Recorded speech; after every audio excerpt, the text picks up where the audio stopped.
Everybody is looking for clarity on the Indian Contract Act, 1872. Part 1. Indian Contract Act, 1872 का introduction है। ये Indian law में Indian contract act 1872 बहुत जरूरी है। ये बताता है कि कौन सा अग्रीमेंट लीगली बाइंडिंग होता है। इंडिया में कॉन्ट्रैक्ट्स इसी एक्ट से गवर्न होते हैं। सोचो कि आप अपने फ्रेंड को बाइसिकल बेचने का प्रॉमिस करते हो एक प्राइस पे। ये प्रॉमिस जब एक्सेप्ट हो जाता है तो अग्रीमेंट बन जाता है। इंडियन कॉन्ट्रैक्ट एक्ट ये डिसाइड करने में हेल्प करता है कि ये अग्रीमेंट लीगली एनफोर्सेबल है कि नहीं। अपने राइट्स को प्रोटेक्ट करने और ऑब्लिगेशंस को पूरा करने के लिए एसेंशियल्स को समझना बहुत जरूरी है। Part 2. Essentials of a valid contract. Contract मतलब एक प्रॉमिस जो लॉ द्वारा एनफोर्सेबल हो। इंडिया में कॉन्ट्रैक्ट को लीगली वैलिड बनाने के लिए कुछ एसेंशियल कंडीशंस होनी चाहिए। सबसे पहले वैलिड ऑफर और एक्सेप्टेंस होना चाहिए। एक पार्टी को क्लियर ऑफर देना चाहिए और दूसरे पार्टी को बिना किसी कंफ्यूजन के एक्सेप्ट करना चाहिए। दूसरा, कंसिडरेशन बहुत जरूरी है। इसका मतलब पार्टीज के बीच कुछ वैल्यूएबल चीजों का एक्सचेंज होना। तीसरा, पार्टीज के पास कॉन्ट्रैक्ट करने की लीगल कैपेसिटी होनी चाहिए। वो मेंटली स्टेबल होने चाहिए, एडल्ट होने चाहिए और लॉ द्वारा डिस्क्वालिफाइड नहीं होने चाहिए। चौथा, फ्री कंसेंट बहुत जरूरी है। और आखिर में कॉन्ट्रैक्ट का ऑब्जेक्ट लीगल होना चाहिए। Part 3. Formation of a contract. एक वैलिड कॉन्ट्रैक्ट बनाने के लिए कुछ स्टेप्स होते हैं। पहले, एक पार्टी दूसरे पार्टी को एक डेफिनेट ऑफर देता है।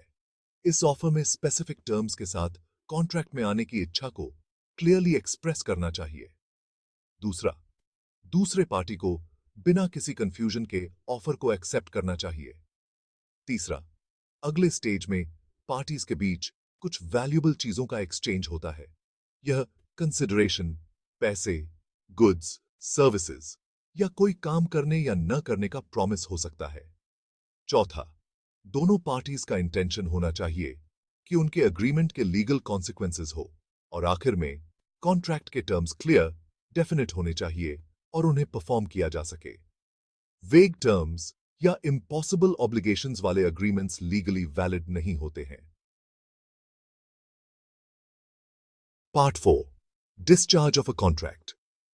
एक बार बनने के बाद कॉन्ट्रैक्ट हमेशा के लिए नहीं रहता है। यह कई तरीकों से खत्म होता है, जिसे डिस्चार्ज ऑफ कॉन्ट्रैक्ट कहा जाता है। पहला, डिस्चार्ज बाय परफॉर्मेंस। यह सबसे कॉमन तरीका है जहां दोनों पार्टीज अपने कॉन्ट्रैक्चुअल ऑब्लिगेशंस को पूरा करते हैं। दूसरा, डिस्चार्ज बाय अग्रीमेंट। पार्टीज आपस में सहमत होकर कॉन्ट्रैक्ट को खत्म कर सकते हैं, पूरी तरह से परफॉर्म करने से पहले भी। तीसरा, discharge by impossibility and frustration. Control से बाहर की परिस्थितियां कॉन्ट्रैक्ट को परफॉर्म करना असंभव बना सकती है, जिससे यह डिस्चार्ज हो जाता है। आखिर में, डिस्चार्ज बाय ब्रीच।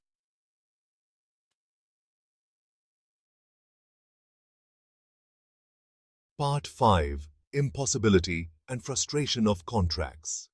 कभी-कभी ऐसी अप्रत्याशित घटनाएं घटती हैं जो कॉन्ट्रैक्ट को परफॉर्म करना असंभव या अवैध बना देती हैं। इम्पॉसिबिलिटी उन स्थितियों को रिफर करता है जहां किसी भी पार्टी के नियंत्रण से परे परिस्थितियों के कारण कॉन्ट्रैक्ट का प्रदर्शन ऑब्जेक्टिवली असंभव हो जाता है। एक क्लासिक एग्जाम्पल है एक यूनिक पेंटिंग को बेचने का कॉन्ट्रैक्ट जो बिक्री से पहले ही आग में नष्ट हो जाता है। फ्रस्ट्रेशन तब लागू होता है जब कोई अप्रत्याशित घटना कॉन्ट्रैक्चुअल ऑब्लिगेशंस की प्रकृति को काफी हद तक बदल देती है। यह डॉक्ट्रिन्स एक लीगल एस्केप रूट प्रदान करते हैं।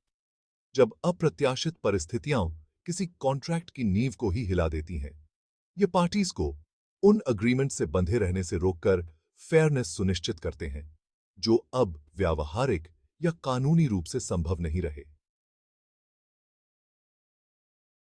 Part 6. Breach of contract. Breach of contract तब होता है जब एक पार्टी बिना किसी लीगल कारण के अपने ऑब्लिगेशंस को पूरा करने में विफल रहता है, जैसा कि सहमत हुआ था।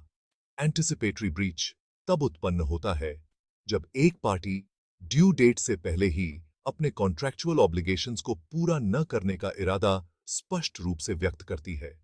एक्चुअल ब्रीच तब होता है जब कोई पार्टी अपने कॉन्ट्रैक्चुअल ऑब्लिगेशंस को पूरा करने में विफल रहती है।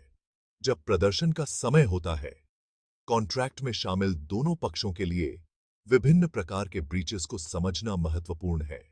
यह नॉन ब्रीचिंग पार्टी को उपयुक्त कानूनी कार्रवाई करने और ब्रीच के कारण हुए नुकसान के लिए रेमेडीज की मांग करने की अनुमति देता है। Part 7, damages for breach of contract. जब कॉन्ट्रैक्ट का ब्रीच होता है तो नॉन ब्रीचिंग पार्टी अपने नुकसान की भरपाई के लिए कई तरह के रेमेडीज की मांग कर सकता है।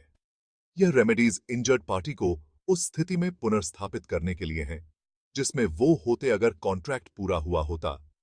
कॉम्पेंसेटरी डैमेजेस सबसे आम प्रकार है जिसका उद्देश्य इंजर्ड पार्टी को उनके वास्तविक फाइनेंशियल लॉस के लिए कॉम्पेंसेट करना है। यह ब्रीच के कारण हुए प्रत्यक्ष नुकसान और लागतों को कवर करते हैं। प्यूनिटिव डैमेजेस कॉम्पेंसेटरी डैमेजेस के विपरीत फाइनेंशियल लॉस की भरपाई के लिए नहीं, बल्कि ब्रीचिंग पार्टी को विशेष रूप से घोर आचरण के लिए दंडित करने के लिए हैं। यह उन मामलों में प्रदान किए जाते हैं जहां ब्रीच में दुर्भावनापूर्ण या धोखाधड़ी वाला व्यवहार शामिल होता है। लिक्विडेटेड डैमेजेस पार्टियों द्वारा कॉन्ट्रैक्ट बनाते समय सहमत पूर्व निर्धारित नुकसान है। यह ब्रीच के परिणामों की एक स्पष्ट अपफ्रंट समझ प्रदान करते हैं। यह तब काम आते हैं जब वास्तविक नुकसान की क्वांटिफाई करना मुश्किल हो।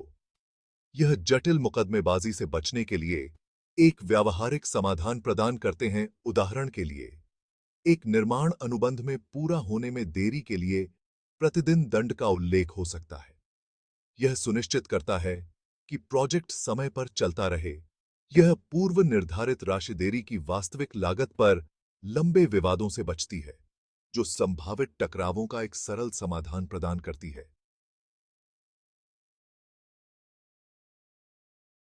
Part 8, quasi contracts.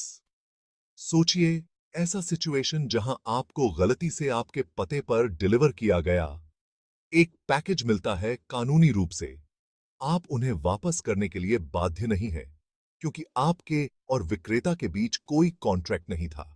हालांकि यह वह जगह है जहां क्वाजी कॉन्ट्रैक्ट का कॉन्सेप्ट आता है। क्वाजी कॉन्ट्रैक्ट्स, जिन्हें कॉन्ट्रैक्ट्स इम्प्लाइड इन लॉ भी कहा जाता है, पारंपरिक अर्थों में कॉन्ट्रैक्ट्स नहीं हैं। यह अनुचित संवर्धन को रोकने के लिए कानून द्वारा लगाए गए दायित्व हैं। गलत तरीके से डिलीवर किए गए पैकेज के मामले में आप कानूनी रूप से सामान वापस करने या विक्रेता को उनके मूल्य की प्रतिपूर्ति करने के लिए बाध्य हैं। यह दायित्व किसी कॉन्ट्रैक्ट से नहीं, बल्कि फेयरनेस के सिद्धांत और अनुचित संवर्धन को रोकने से उत्पन्न होता है। Part 9, contracts of indemnity, guarantee, bailment and pledge. आइए कुछ स्पेसिफिक टाइप्स के कॉन्ट्रैक्ट्स के बारे में जानें जो अक्सर बिजनेस और पर्सनल डीलिंग्स में आते हैं। यह कॉन्ट्रैक्ट्स यह सुनिश्चित करने के लिए आवश्यक हैं कि शामिल सभी पक्ष अपने अधिकारों और दायित्वों को समझें। Contract of indemnity. कल्पना करें कि आप अपने दोस्त को किसी भी नुकसान की भरपाई करने का वचन देते हैं जो उन्हें हो सकता है यदि वे आपके भाई को अपनी कार उधार देते हैं। इस प्रकार का कॉन्ट्रैक्ट एक सेफ्टी नेट प्रदान करता है। यह सुनिश्चित करता है कि उधारदाता संभावित नुकसान से सुरक्षित है। Contract of guarantee. उस स्थिति के बारे में सोचें जहां आप किसी बैंक से लोन लेते हैं और आपका दोस्त बैंक से वचन देता है कि यदि आप ऐसा करने में विफल रहते हैं तो वह लोन चुकाएगा। यह कॉन्ट्रैक्ट उधारदाता के लिए सुरक्षा की एक अतिरिक्त परत जोड़ता है, यह जानते हुए कि उधारकर्ता के डिफॉल्ट करने पर उनके पास एक बैकअप प्लान है। Contract of bailment. यह तब काम आता है जब आप किसी विशिष्ट उद्देश्य के लिए अपनी बिलोंगिंग्स किसी और को अस्थायी रूप से सौंपते हैं। वस्तुओं को प्राप्त करने वाला व्यक्ति उनकी देखभाल और वापसी के लिए जिम्मेदार होता है। उदाहरण के लिए, मरम्मत के लिए अपनी घड़ी किसी जौहरी के पास छोड़ना बेलमेंट है। जौहरी को घड़ी की देखभाल करनी चाहिए और मरम्मत पूरी होने के बाद उसे अच्छी स्थिति में वापस करना चाहिए। कॉन्ट्रैक्ट ऑफ प्लेज यह एक विशिष्ट प्रकार का बेलमेंट है जहां आप लोन के लिए सुरक्षा के रूप में सामान जैसे आभूषण का कब्जा देते हैं। उधारदाता लोन चुकाए जाने तक वस्तुओं को अपने पास रखता है। यह सुनिश्चित करता है कि उनके पास कोलैटरल है। विभिन्न लेन देन को नेविगेट करने के लिए इन विभिन्न प्रकार के कॉन्ट्रैक्ट्स को समझना महत्वपूर्ण है। यह एक फ्रेमवर्क प्रदान करते हैं जो शामिल सभी पक्षों के हितों की रक्षा करने में मदद करता है, जिससे स्मूथ और फेयर डीलिंग सुनिश्चित होते हैं। Part 10 contract of agency and conclusion business की इस तेज रफ्तार दुनिया में हर लेन देन को व्यक्तिगत रूप से संबोधित करना अक्सर अव्यावहारिक होता है। इतने सारे इंटरैक्शंस और आधुनिक व्यवसाय की जटिलता एक व्यक्ति के लिए अकेले ही सब कुछ मैनेज करना लगभग असंभव बना देती है। यहीं पर एजेंसी का कॉन्सेप्ट आता है। किसी एजेंट को अथॉरिटी देकर आप यह सुनिश्चित कर सकते हैं कि आपके बिजनेस ऑपरेशंस सुचारू रूप से और कुशलता से चलें। कॉन्ट्रैक्ट ऑफ एजेंसी एक व्यक्ति एजेंट को दूसरे व्यक्ति प्रिंसिपल की ओर से कार्य करने और उन्हें तीसरे पक्ष के साथ अग्रीमेंट्स के लिए बाध्य करने की अनुमति देता है। यह कानूनी व्यवस्था लेनदेन को सुगम बनाने और यह सुनिश्चित करने के लिए महत्वपूर्ण है कि व्यावसायिक सौदे ठीक से होते हैं। कल्पना करें कि आप अपनी प्रॉपर्टी बेचने के लिए किसी रियल एस्टेट एजेंट को नियुक्त करते हैं। एजेंट अपनी विशेषज्ञता और बाजार के ज्ञान के साथ संभावित खरीदारों तक अधिक प्रभावी ढंग से पहुंच सकता है जितना कि आप खुद कर सकते हैं। एजेंट अपने अथॉरिटी के भीतर कार्य करते हुए आपके हितों का प्रतिनिधित्व करता है और खरीदार के साथ एक कॉन्ट्रैक्ट में प्रवेश करता है जो आपको बिक्री की शर्तों के लिए कानूनी रूप से बाध्य करता है।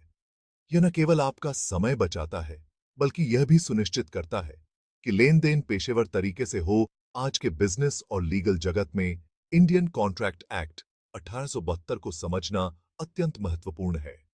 यह अधिनियम भारत में सभी अनुबंधात्मक संबंधों के लिए फ्रेमवर्क प्रदान करता है जिसमें एजेंसी कॉन्ट्रैक्ट्स भी शामिल हैं। यह ज्ञान आपको आत्मविश्वास से व्यवसाय करने, अपने हितों की रक्षा करने और आपके सभी करारों में निष्पक्षता सुनिश्चित करने का अधिकार देता है।